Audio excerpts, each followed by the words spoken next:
Have you ever tried to let go of someone or something, and it felt less like moving on and more like a slow emotional death? You know, everyone around you is like, just let it go, move on, it's not that deep. Meanwhile, your heart is sitting in the corner like, oh, really? Then why does it feel like my soul is melting?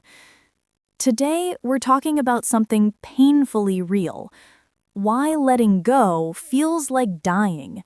Not literally, but emotionally, mentally, spiritually, inside your chest where your heart screams kind of dying. Let's break it down in a simple, honest, and slightly funny way, because if we don't laugh about this, we might actually cry. Number 1, you're not just letting go of a person, you're letting go of a version of yourself. This is the part no one talks about. When you let go of someone, you're not just losing them, you're losing who you were with them, who you thought you'd become together, the future you imagined, the identity you built, the routines, the memories, the comfort, the familiar version of yourself. You're not grieving a person, you're grieving a whole chapter of your identity. That's why it feels like dying, because a part of you really is. Number 2, your brain hates uncertainty, and letting go is pure uncertainty. Your brain loves predictability. It loves routines. It loves familiar emotional patterns, even the unhealthy ones. Letting go means stepping into a blank space. No guarantees, no emotional map, no, here's what happens next.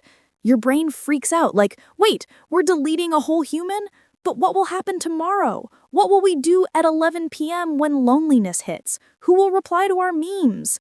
Of course it feels like dying, because your brain is panicking because the emotional GPS lost signal.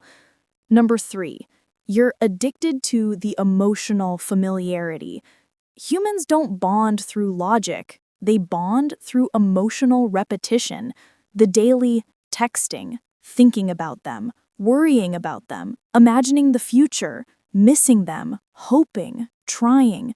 All of that becomes a routine, a habit, a psychological addiction. Letting go means breaking the addiction cold turkey, and your brain reacts just like it would with any withdrawal. I need it back. I can't live without this. This feels wrong. Bring it back now. You're not dying. Your attachment patterns are. Number 4, letting go forces you to face feelings you've been running from. As long as you hold on to someone, you don't have to face your pain. You don't have to face the loneliness, the abandonment wounds, the rejection, the self-worth questions, the fear of starting over, the fear of being alone. Letting go drops all of that right at your feet. So yeah, it feels like dying because it forces you to face everything you buried. Number 5, you're losing the emotional proof that you were loved. Even if things ended badly, even if it was toxic, even if it wasn't right, that person once made you feel something real, something warm, something alive.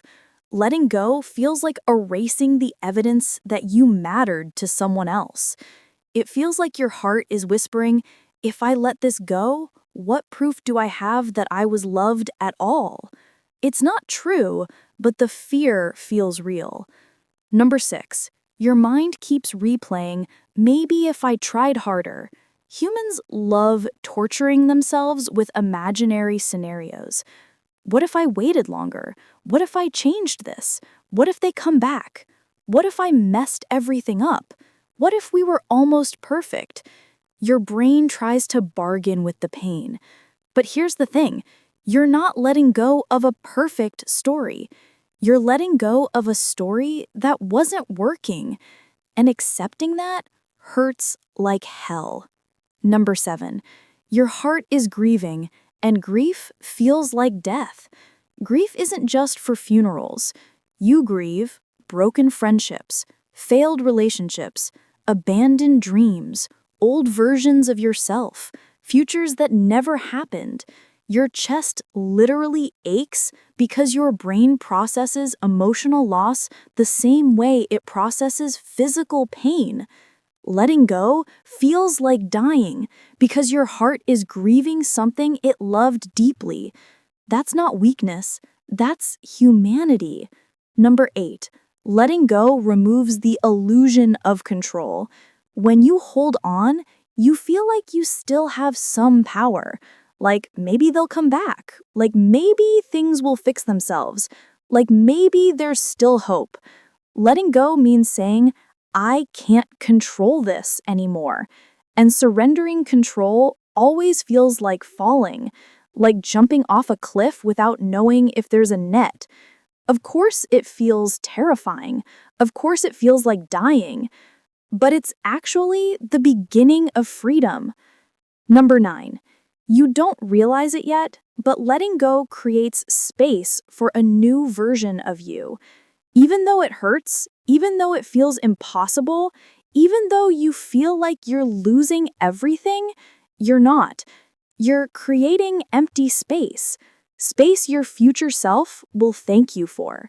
Space for new connections, new strength, new clarity, new confidence, new peace, new dreams, new chapters, new versions of you. Letting go feels like dying because an old chapter is ending, but endings aren't death, they're rebirth. So here's the truth. Letting go feels like dying because your heart is rewriting itself. Your identity is shifting. Your emotional patterns are breaking. Your past is releasing its grip. But you're not dying. You're transforming. You're becoming someone stronger, clearer, wiser, and more alive than the version of you that kept holding on. You're not losing yourself. You're meeting the next version of you. And trust me, they're worth the pain you're feeling now. Thanks for watching, and if you're letting go right now, be gentle with yourself. Healing isn't easy, but neither is staying